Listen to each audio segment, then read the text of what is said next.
Hey you guys, Sergeant Be Safe here. Let's take a quick trip down memory lane. You remember that one time Captain Chaos and I met Super Crime Buster? That was a fun day. Or the time we helped the Johnson family against that computer hacker. Yoga? Nah, not for me. Next. Or that time in court with Judge Mint. ADA Just In Case went up against Scott Free, Rob You Blind, Treacherous Tony, and of course Chance Wilder. Treacherous Tony conducting illegal activity at a basketball court. The summer months when we had to educate kids about dirt bikes and four-wheelers on the roadway. Rob You Blind attempting a burglary. Yep, he got caught. Frequent flyers Rob You Blind and Chance Wilder, they get caught often. Remember the time Captain Chaos and I visited Miss Gaynor's classroom? Yeah, I think he's got a crush on her. Then there was cuffing season with the smoke detector, no gas, and the free coffee.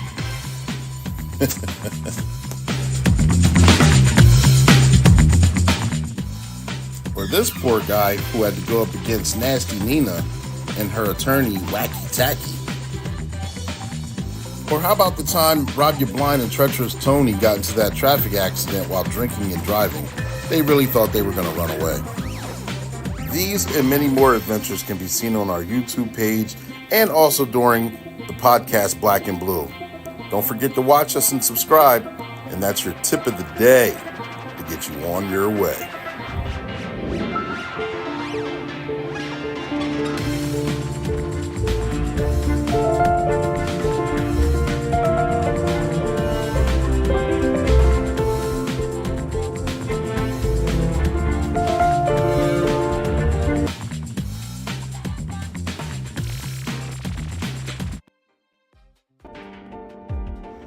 Welcome to Black and Blue, the podcast that's just for you.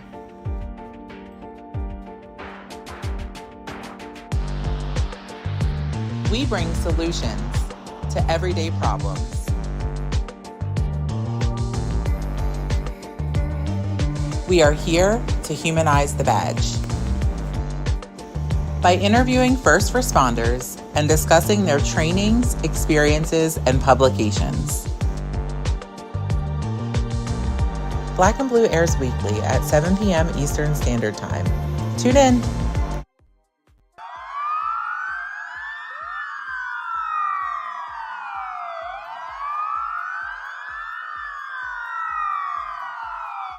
Welcome to Black and Blue, the podcast that brings you the untold stories behind the badge.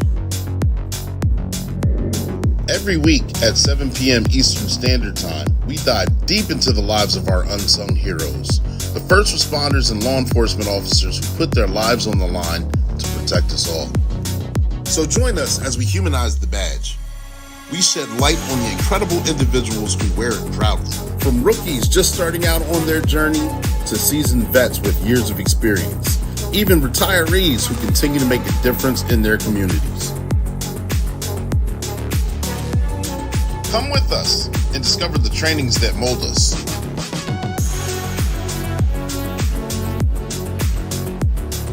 The unforgettable experiences that make us. And the publications that inspire us to push forward.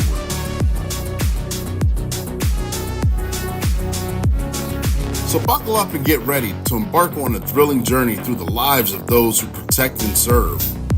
This is the Heartbeat, Black and Blue.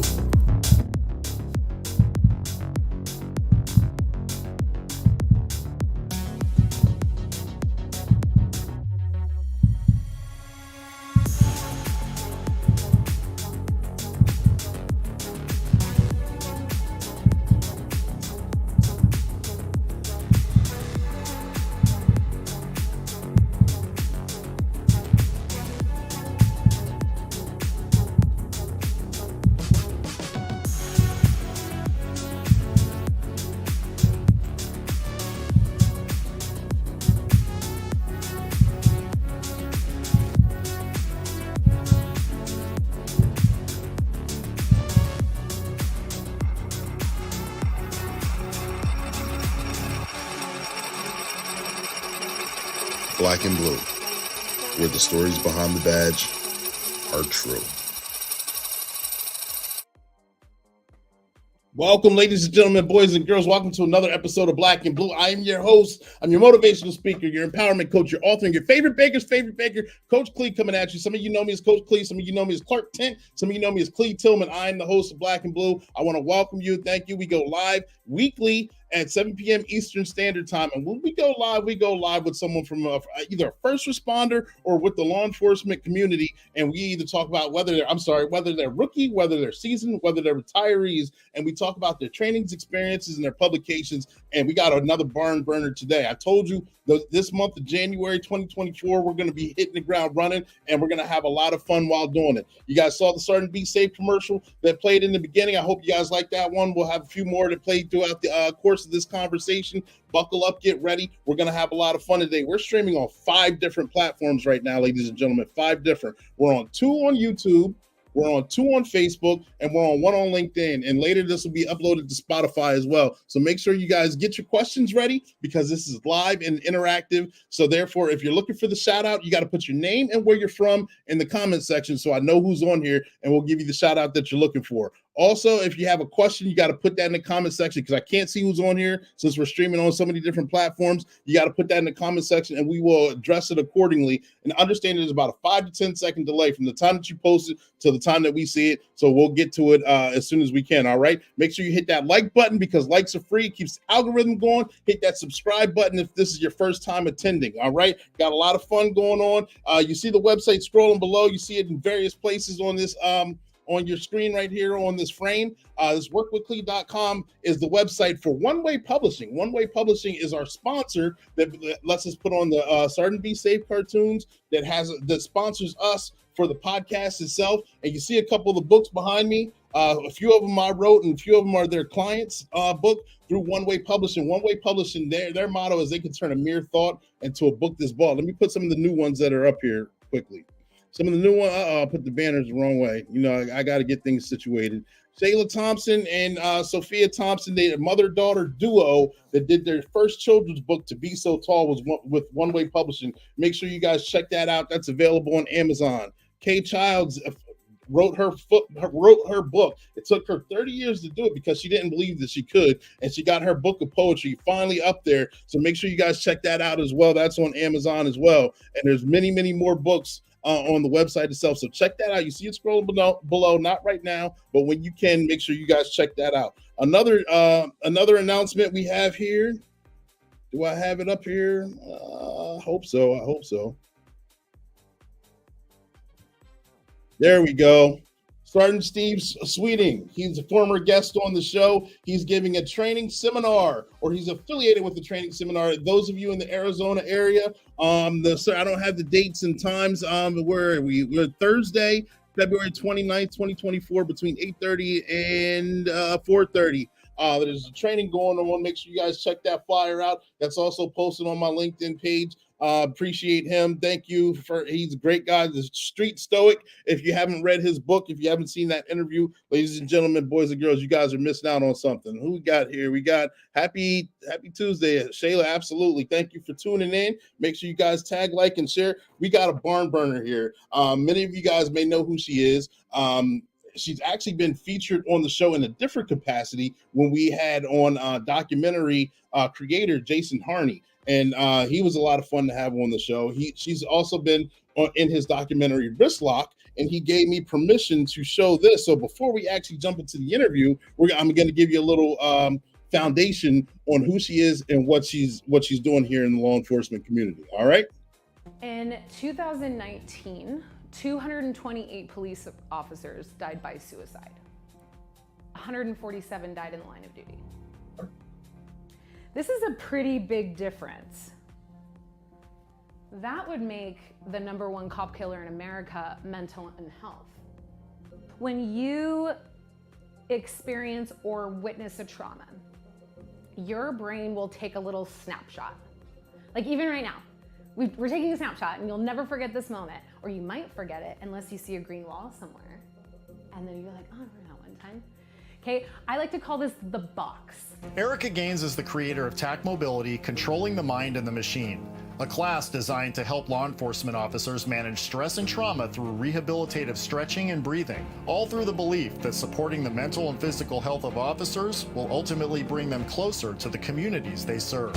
We take snapshots of everything that we're a part of, and then when it comes to traumatic or stressful situations, depending on your level of experience or understanding of the world, your brain might go like, what was that? That's known as a trauma.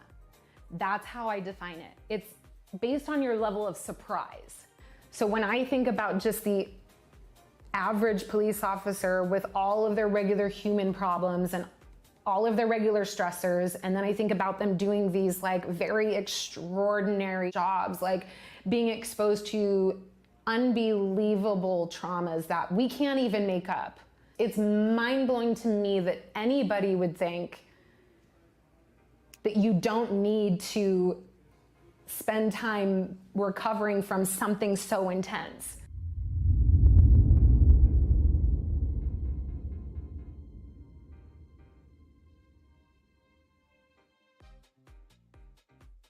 And shout out to Jason Harney again for the documentary Wrist Lock, getting everything on the screen here. Ladies and gentlemen, boys and girls, I'm going to bring to you the president and CEO of Tacmobility. She's been featured on the documentary, like you just saw a clip of, on Wrist Lock, talking about controlling the mind and the body as a machine.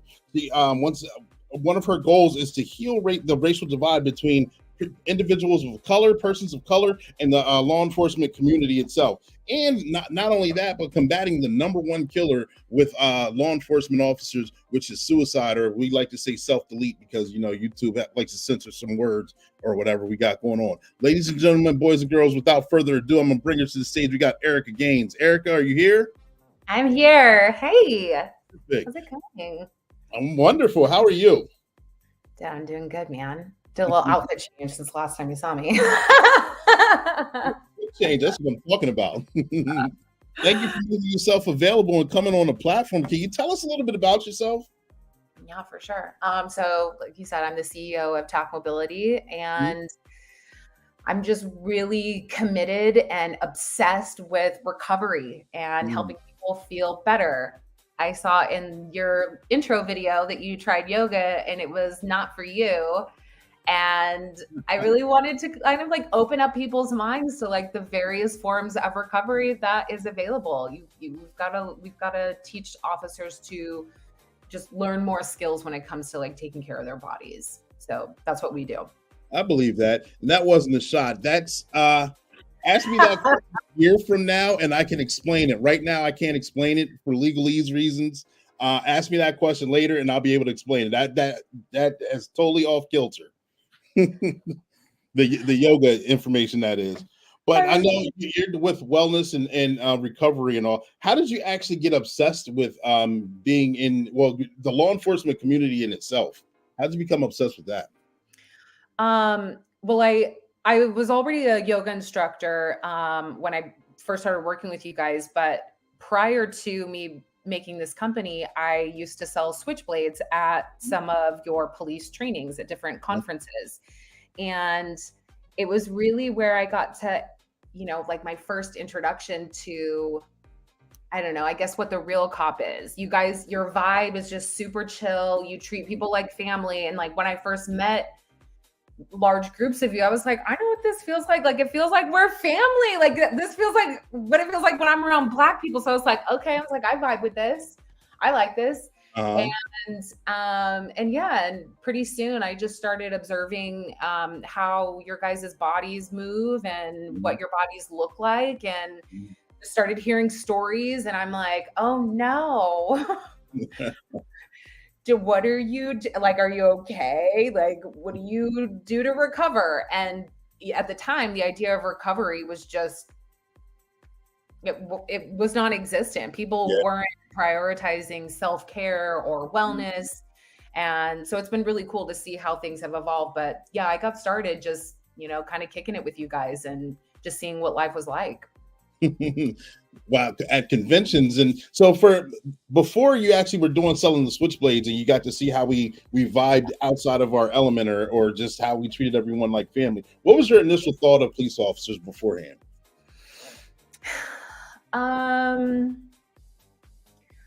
I had never really had very many interactions. So my ex-husband, we had a couple of police officers that were in the family, and they were the brother-in-laws that I just did not get along with. They were just very salty, very quiet, very just skeptical and like suspect of so many things. So for me, I didn't really vibe with that. And that was really like my close-up interaction with it. And then growing up, you know, I've heard lots of stories from my family members who've had not great run-ins with cops. So I didn't have, I would say like a great interaction with them, but I don't know, just me as a person, I try not to judge people off of like general ideas. And I kind of just went into it going like, I'm going to make some money off these people because this is my job. It's sales and they love knives. I love knives. So, you know, I kind of went in with a clean slate, but I mean, I didn't have like a warm and fuzzy feeling when it came to cops for sure. Gotcha.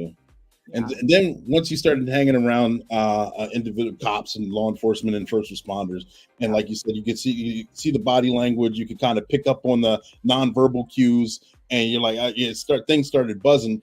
You saw the traumas, or you saw the effects of the traumas that have on us through the job. And what made you want to actually help with recovery or therapy or whatever the right choice of word is? I'm probably using the wrong choice of words. Well, I think I more so saw the coping skills, like the coping mechanism. So I saw a lot of just, you know, we're in a conference setting and there's always free drinks that are there. So I got to see like the party side of everything. I got to interact with a lot of cops that were married, that were out there just kind of fucking around. I got to interact with like, you know, I saw a lot of like avoidance and dark humor, and that to me it was kind of like a red flag. Like I get it, but at the same time I was like, that's not the healthiest way to deal with stress. And I didn't have any idea of what the trauma exposure looked like up until I started researching and asking questions. I didn't really give two thoughts about it. Like I just thought, I think probably what most people think, where you're pulling people over and you're giving tickets and that's all you do. So I didn't really know what I was getting into. I was just more seeing the things that I know in a general sense don't do well for your body long term. And once I started like hearing stories and hearing again how people were like, oh, it's fine, it's no big deal, like it's not whatever. When I would ask like, are you okay? And people just kind of brush it off. That's when I was like, So here's the thing about how our bodies work. In some way, shape, or form, the stress that you experience is going to overflow into your life somehow. So it was more the negative stuff that I was picking up on. Gotcha. Yeah, I was watching a training, one of the trainings that you did online a couple days ago, and you said something that resonated with me, and that it didn't. I don't think it clicked. And we talked backstage. I've been doing this for 18 years, and to actually hear something that you said, like, wow, that's actually kind of true. Is it in this job, we're taught to shut down so many different things, our emotions, our thought process, on from one call to another call, where we shut down our emotions, or we shut down some things, some of our triggers, to the point where it shuts down our ability to be hungry. It shuts down the ability to sleep correctly and things like that. And I'm like, wow, I know we work a rotating schedule. I know most of us, we work 12s and things like that. So my sleeping pattern is crazy. It's chaotic. My eating pattern is crazy and chaotic as well. And then I try and think, like, when's the last time I actually felt hungry?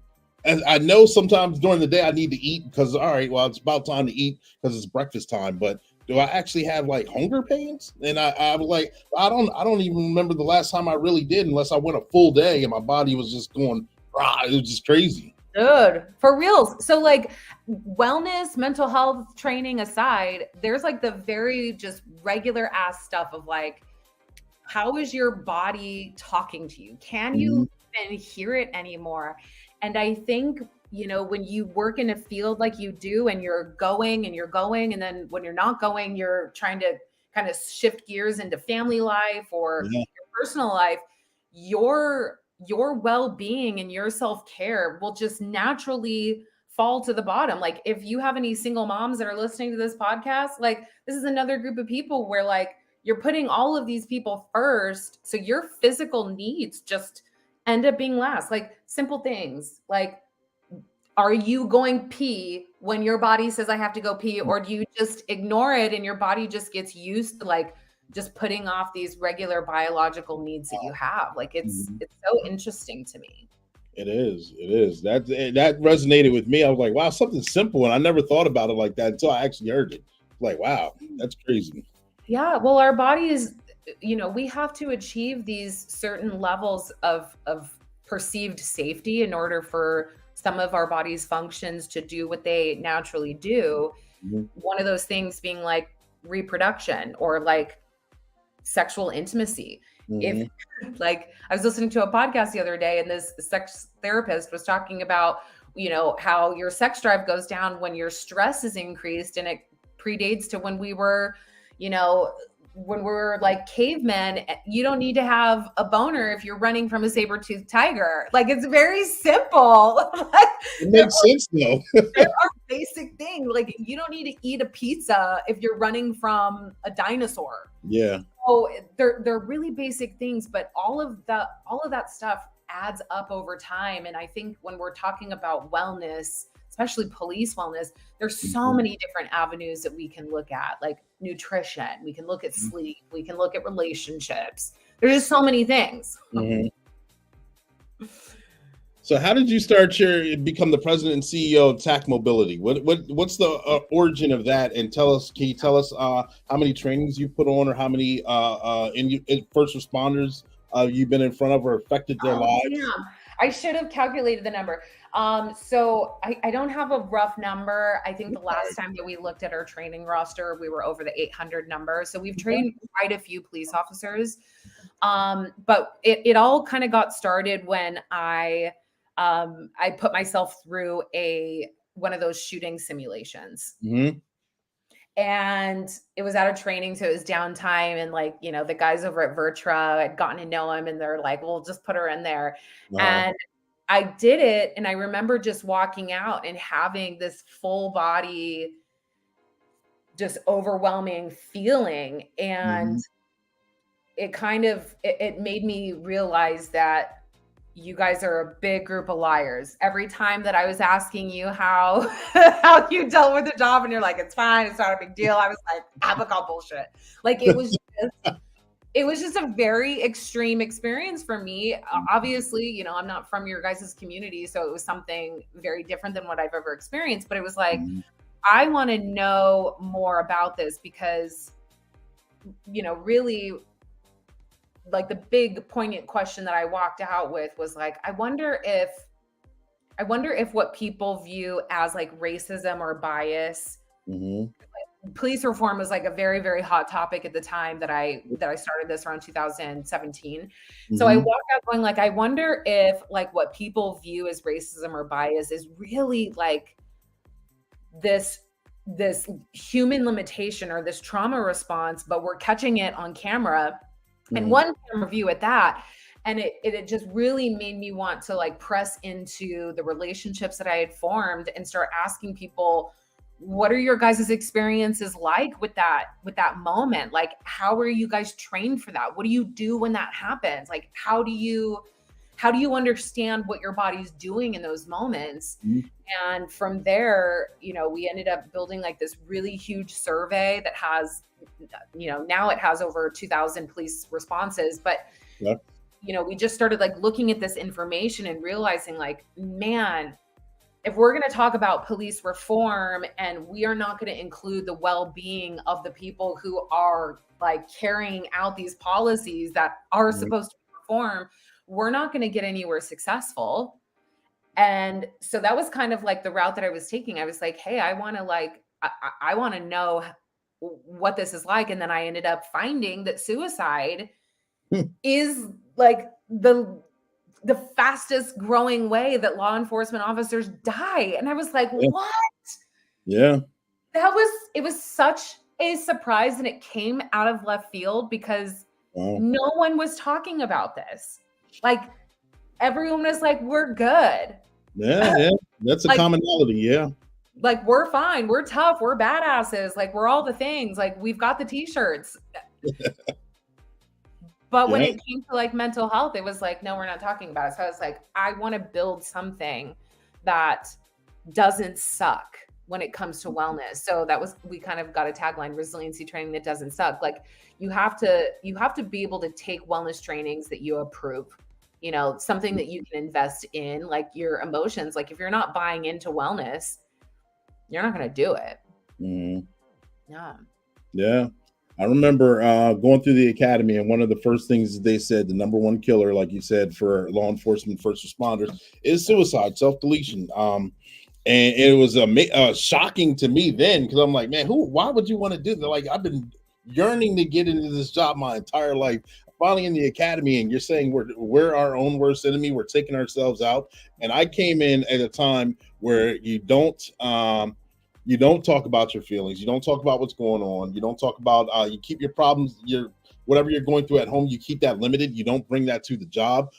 Even if you do see something or go through something at work that may be traumatic to you and not even everyone else, you kind of hold it in and you deal with it and you just move on. And eventually time heals all wounds. You'll get over it. I remember some of the old timers when I was on. I've seen worse. You'll be all right. Once by the end of the shift, we'll go out, have choir practice, and then we're all done. You'll get over it, and we'll move on from there. And that was the norm. That was the norm up until recently. I think wellness and mental health has been the forefront because either we're taking ourselves out before we retire. Law enforcement, we normally after we retire, we don't get to enjoy our retirement because we die from natural causes or self-deletion or so many different things. I'm like, why can't we enjoy life while we're working? Why can't we enjoy life after we retire? And that's been the big buzzword lately. I 100% agree with everything that you just said. I think with everything in life, it's going to take a while for you to see the repercussions of what you do or the outcome of the way that you've been living. Like if you implement like a new lifestyle, you decide to do 10 jumping jacks every day, you're not going to see like the consequence of that right away. It's going to take time. And then eventually when you start to see the signs of how that's working for your body, you can move forward. And I think that's kind of where law enforcement has been. I mean, you guys in general aren't that old. And as far as the science of how our brains and our bodies work, that stuff is all relatively within the last decade that it's become, something that's pushed to the forefront. So I think things make sense for where they're at. But if we're looking at information, we're looking at data, we're looking at numbers, the time is now to course correct. Yeah. Saying like, it doesn't have to be that you're doing yoga every single day or whatever, but I think like gaining a general awareness of how your body works. I think that is just I think that is something that every human deserves to have is, do you understand the implications of your lifestyle? And once you understand the implications of your lifestyle, then you can decide, is this something that I want to do? Is this something that I don't want to do? Like what's the cost? There's this post that I saw the other day that was saying the cost of anything is how much life you give for it. So it's like, you have to really understand the cost of your job and recognizing like, you're not doing easy stuff. Right. And I think, like you mentioned, there's so many people that minimize other people's experiences because maybe they have more experience with something they view as more intense. But I think it just really leaves a lot of people feeling alienated. And like you said, the only other thing that you can do is shove it down because your family, like my husband, he's a trooper, and there's a lot of stuff that he does not share with me. And I'm really grateful for it. Like, I don't want to know a lot of it. Like, I don't need all of the details. So it's like, if he can't talk about it at work and he can't talk about it at home and he doesn't have skills to process it, or he doesn't have a support system outside of those two areas, where's it going to go? Yeah. It goes to the body. Absolutely. And we're going to dig a little bit more into that. Ladies and gentlemen, boys and girls, stand by. We've got a Certain Be Safe commercial coming through, and we're going to jump right back to this interview. Stand by.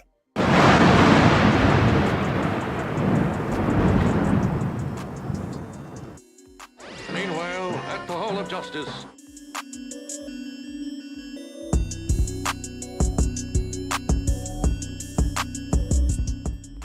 Jump too hard, don't stand too close. Hello, Sergeant Be Safe, Captain Chaos. I'm your new district attorney, Justin Case. Hello, Justin Case. Nice to meet you. Yes, it's a pleasure. I'm glad we're all on the same team. Yes, locking up bad guys. Let's go inside the courthouse and see the judge. We have bad guys to put away. You are absolutely right. Let's go inside and get to work. All rise. I am the Honorable Judge Mint. Good morning, Your Honor. Attorneys, present your closing arguments. I'm a defense attorney scot-free, and my guys didn't do it. The proof has been laid out, Judge. Sergeant Be Safe and Captain Chaos caught these guys red-handed. What you mean red-handed? Order in the court. I find these three guilty on all counts. Ooh. Well, I'm out of here. I'm innocent. I didn't What do sell you mean crap. guilty? I don't hack. Good work. Yes, job well done, team. I just want to say good job to our brand new district attorney, Justin Case. And from me and Captain Chaos, that's your tip of the day to get you on your way.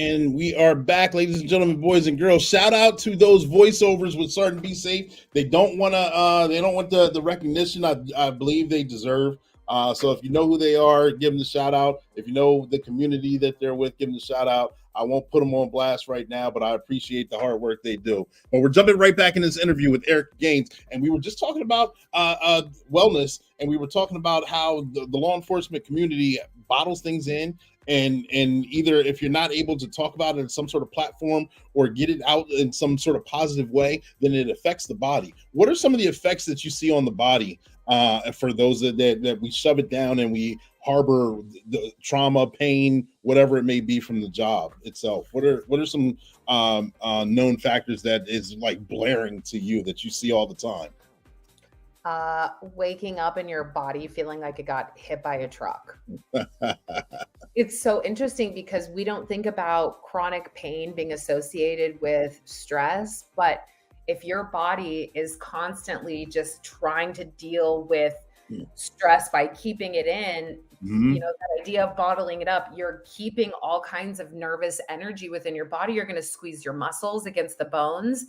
And if you're just sleeping with your jaw clenched, or you're sleeping with the muscles along your spine and they're super tensed up against your back, or you're, compressing your like your discs while you're sleeping because your body is just rigid, you're going to wake up and you're not going to feel well. And if you wake up not feeling well, how does that set the tone for your day? Wow.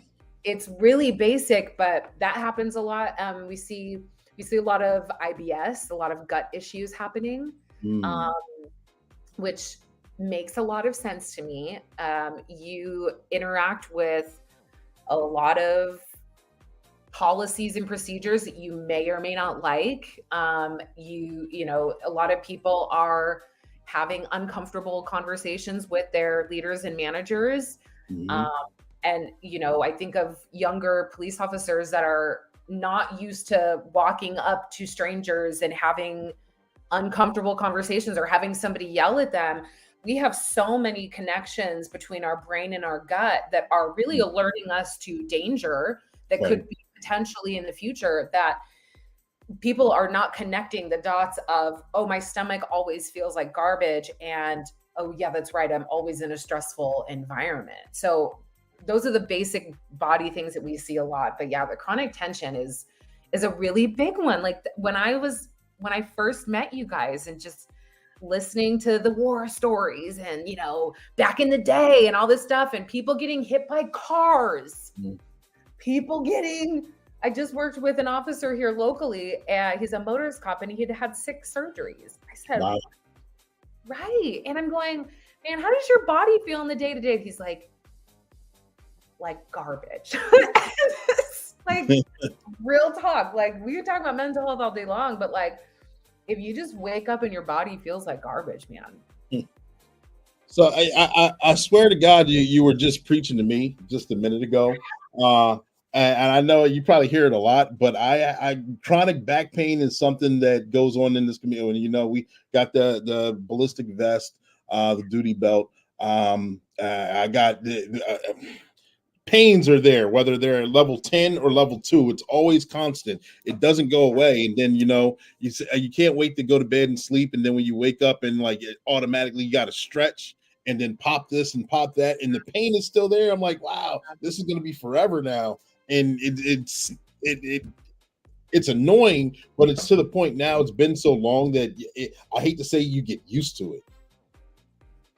You get totally used to it. And I think this is where people are missing something major, is that chronic pain and suicidality are very intertwined. Wow. When you have decided that this is just your life, like you're just going to always feel like dog shit, it becomes very difficult to see hope in the future. Like if your body feels bad and it's changing how you can hang out with your kids, things that you can do, it prevents you from going on that fishing trip or going on that hiking trip, and your life just becomes very sedentary because moving doesn't feel good. I think that people are really minimizing just how much of a hit your mental health takes when you're no longer look at your body and feel like it's yours and you're in control of it. And man, I really feel for that. But chronic pain leads a lot of people down like a very dark mental health journey. Wow. I never had that connection either. I'm sorry to hear that, but it does make perfect sense. Absolutely. Yeah. Especially if you feel like, you know, I interact with people all the time and they're like, well, what should I do? What would you suggest for this? And I'm like, number one, go to a chiropractor. Okay. I'm here to teach you how to move your body and introduce mobility. I'm not a doctor. Go see a chiropractor. And people are like, no, you know, I saw one time. And I'm like, stop this right now. That's like saying that all cops are bad. Just because you interact with one bad chiropractor doesn't mean anything. But if you don't have like a support team, like a medical team that can advise you of how to rehabilitate your body to feel better, you just kind of like write it off as it's just always going to be like this. And, you know, if you're having a lot of 10 days, like you just said, where that pain is like just up there, it changes your mood. It definitely changes how you interact with the people that you love and care about. And it makes you more likely to snap back at people. And I think when we're looking at, you know, videos of police officers like losing their shit on people and whatever, I go to myself like, what's that person going through that day? Like, how much of, you know, what does their body feel like? How much capacity for stress do they have? Like what?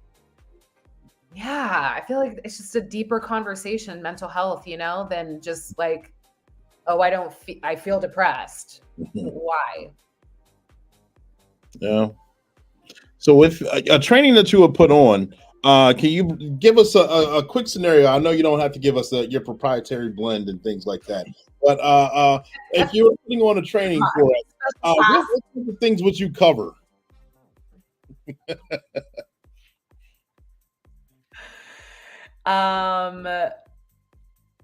Say, like, it was kind of lagging. Say it again. If you're putting on a training for us, a group of law enforcement officers, what kinds of things would you cover? What kinds of things would you suggest? How would a typical training for you go?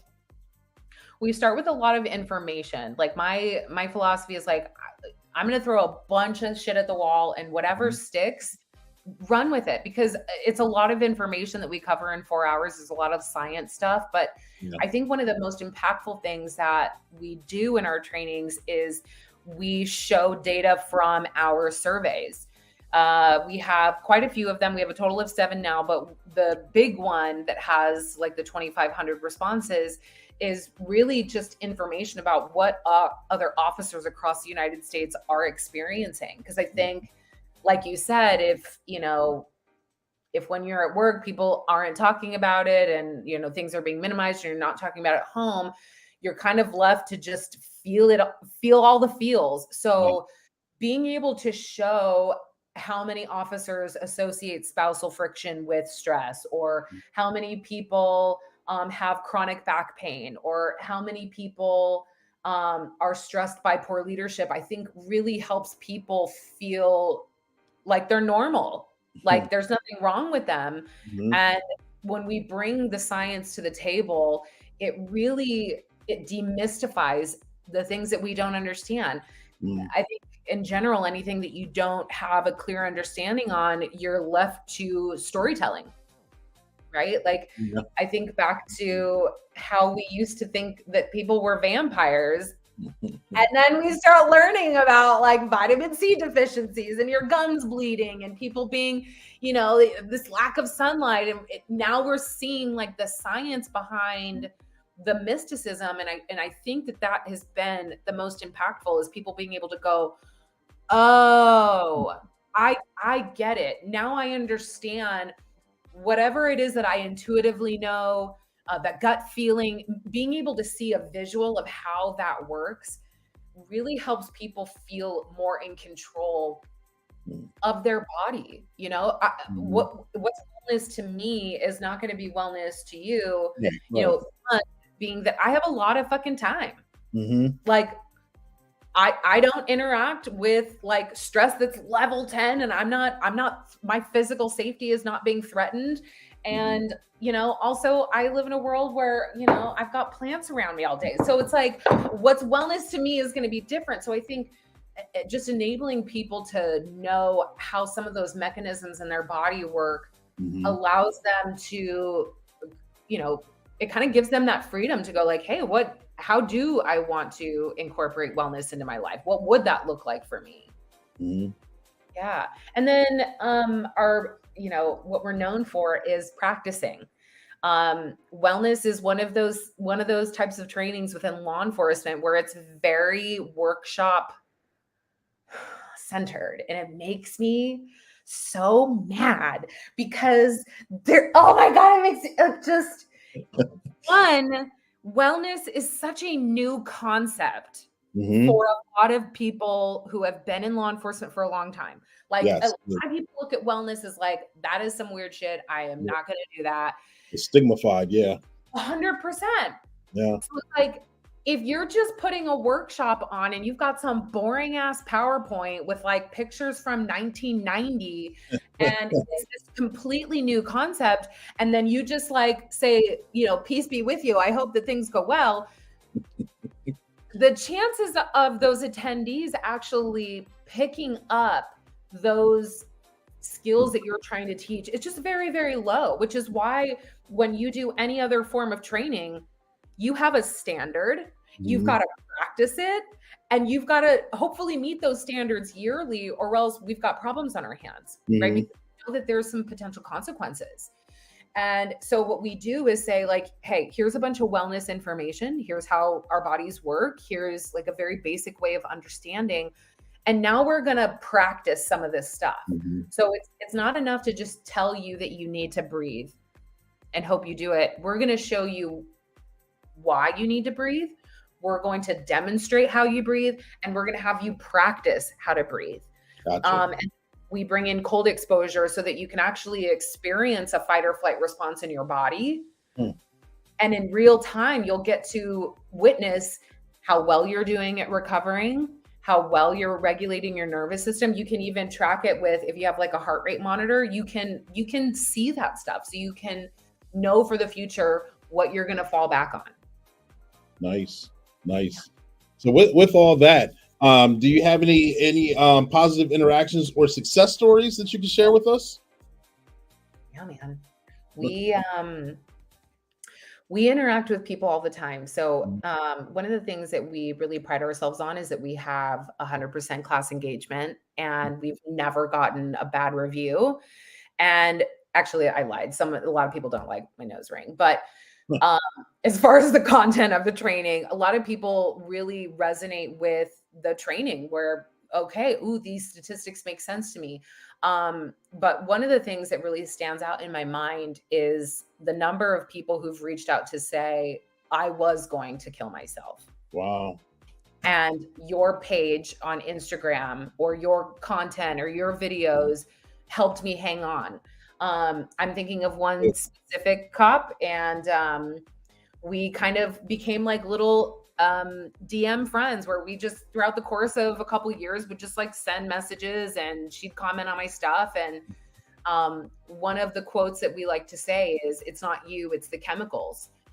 Helping people to kind of just detach from the outcome of stress exposure and what it does and how those chemicals make you feel, and helping people not feel like they're responsible necessarily for how they feel. Like it's not you waking up with like this determination to feel depressed or suicidal. It's an outcome, it's a product of a lot of time. So hearing her say that she was close. I've had another officer tell me that he had a gun in his mouth.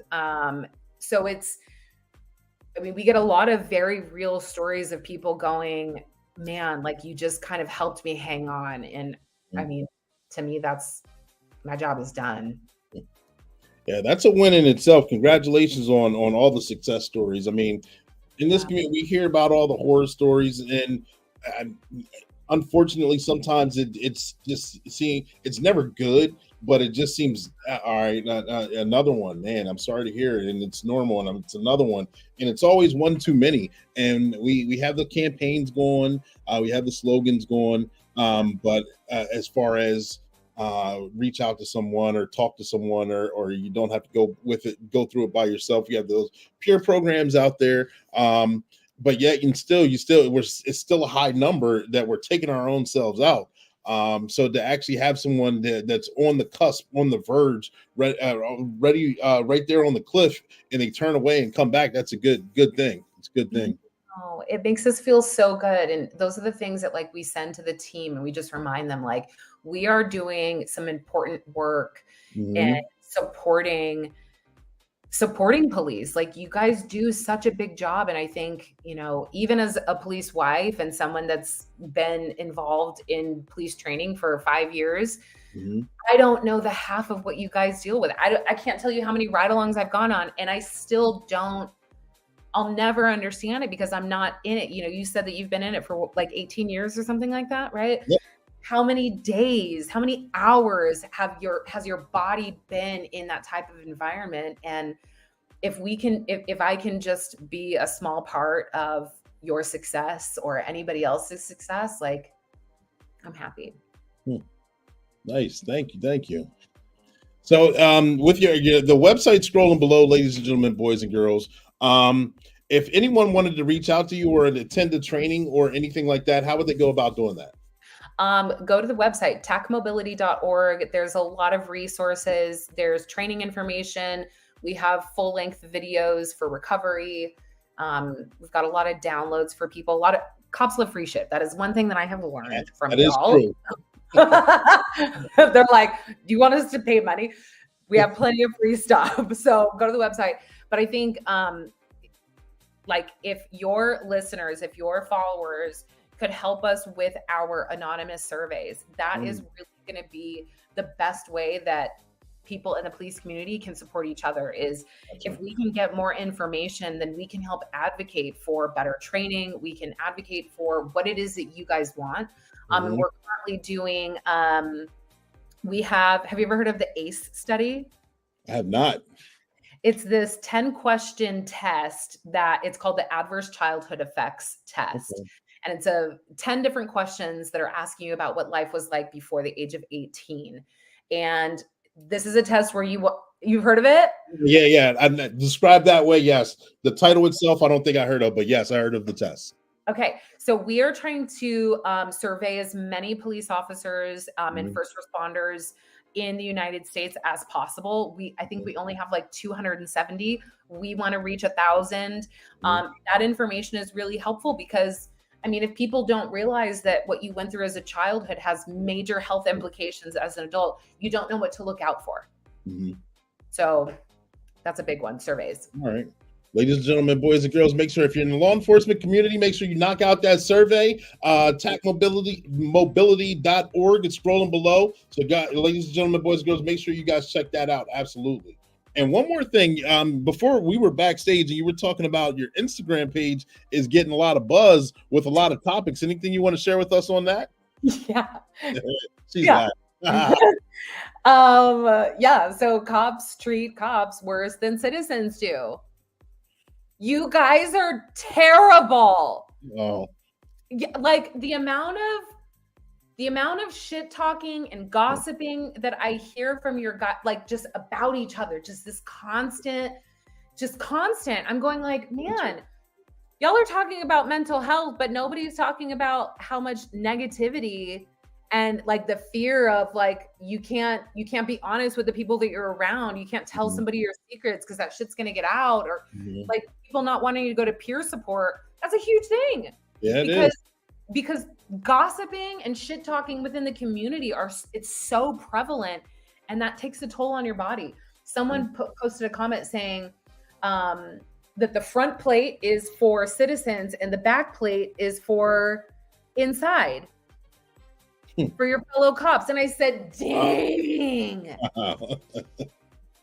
that is brutal. So yeah, man, our Instagram, we like to get the conversation rolling because wellness, like I said, wellness means lots of different things. It's not just mental health education. Yeah. Gotcha. So let's just say in a perfect world, I pose this question this way because it kind of gives it a finite kind of response, even though it's not a finite response. In a perfect world, what is your in-game goal as far as with Tacmobility, as far as wellness, as far as anything with the law enforcement community that you have a handle over? About 3 to 5 years or 10-year goal, what would you say your in-game goal is? And I know you set a goal to set another goal, but let's hypothetically speaking, what would your in-game goal be? I want to see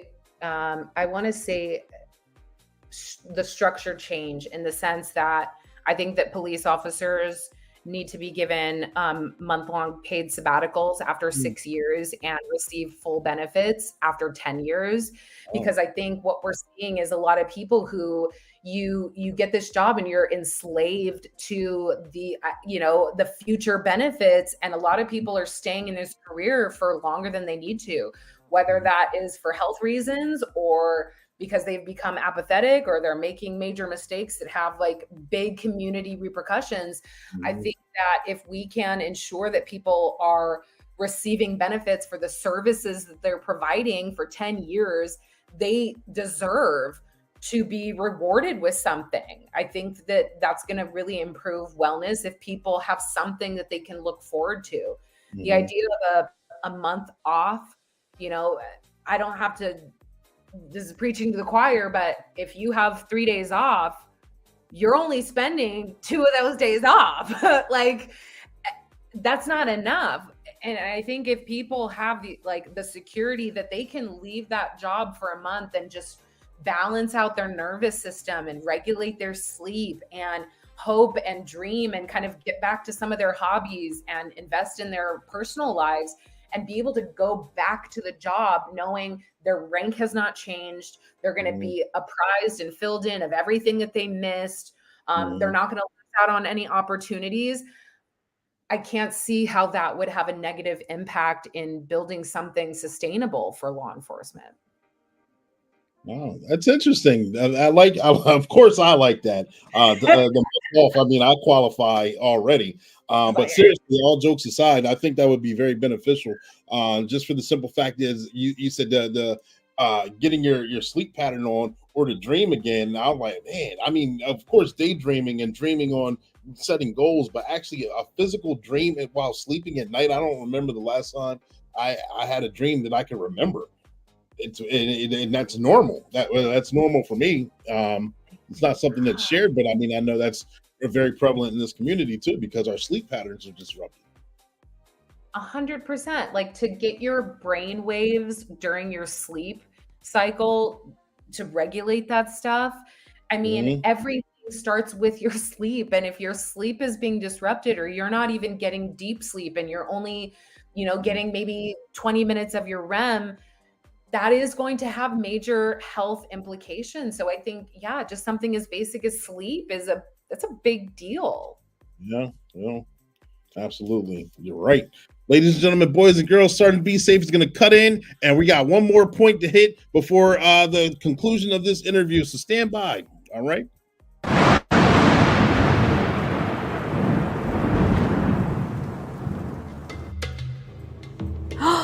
Ooh, look at all the pretty butterflies in the sky. I guess I'll just cross the street here.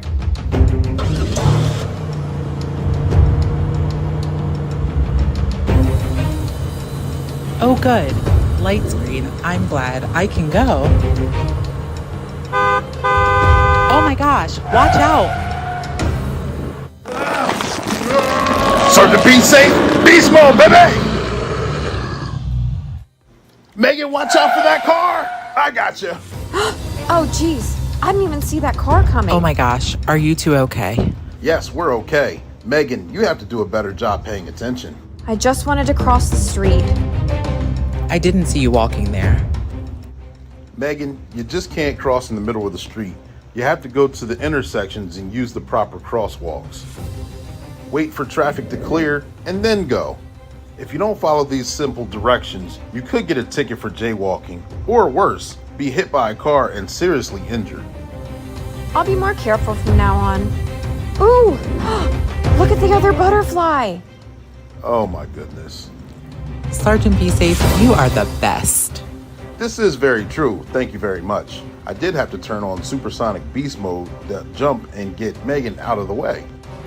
Remember, folks, look both ways before crossing the street and wait till the intersection's clear and cross at the crosswalks. And that's your tip of the day to get you on your way.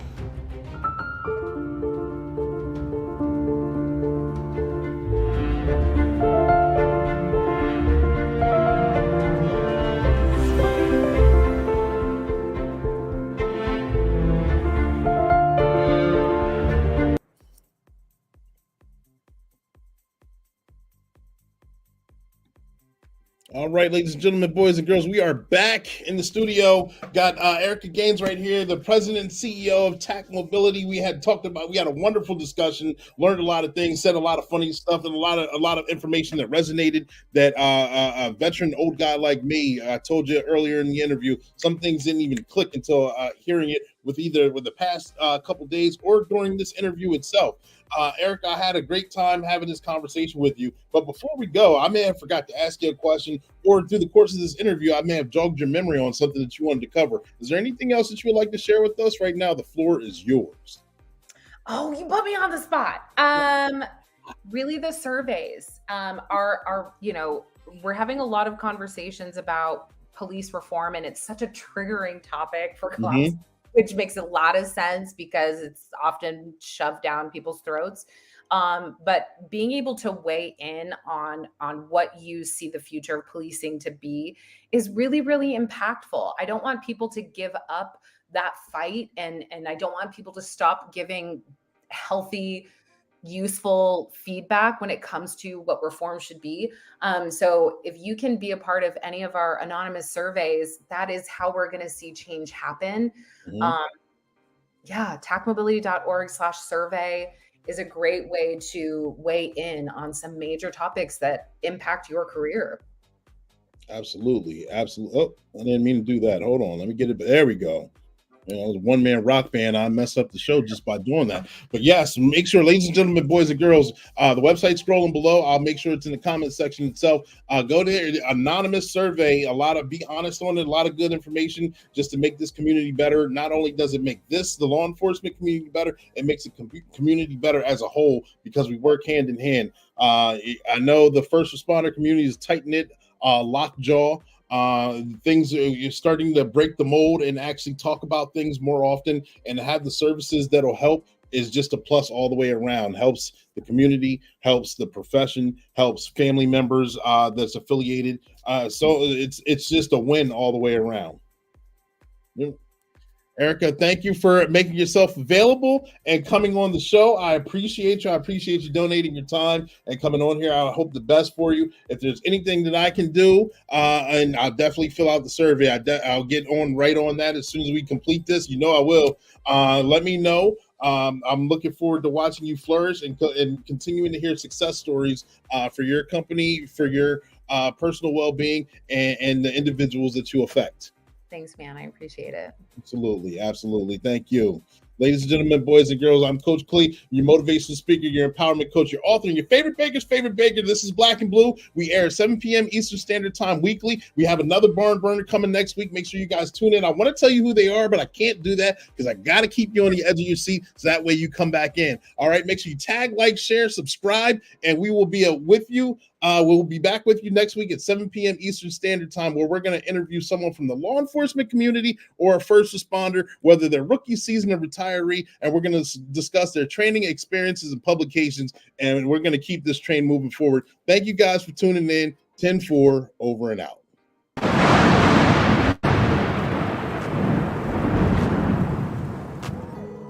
This is a good drink. I like this place. I like it too. Mario, let me get another one. Well, jeez Louise, you guys each had enough. Hey guys, don't you guys look nice? Now your fools want to show off. She's talking to me. No, dummy. She's talking to me. You want to see me outside? I see you now.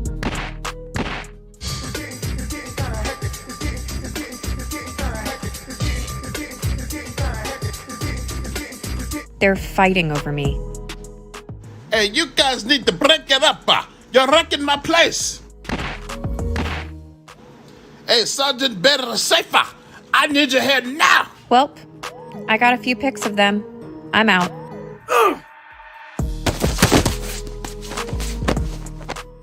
You foes knocked each other out. Megan, don't you live? Like Popeye when it's time. Looks like we're right on time again. I don't understand why you guys are fighting. I just saw Megan leaving. Was it for that? It's because she liked my profile picture. We're connected. Insta-talk. Sounds like she played both of you. Isn't that right, Kraken? Sergeant to be safe. Captain Chaos, you guys saved the day again. You guys are the true heroes. Thank you, Mario. We appreciate it. Once again, these two are going back to jail. Part of their punishment is they're going to have to pay for all of these damages. And that's your tip of the day to get you on your way.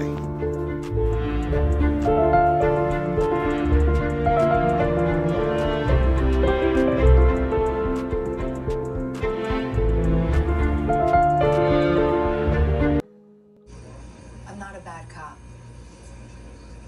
I never once said you were. It would be real simple if the problem was bad cops.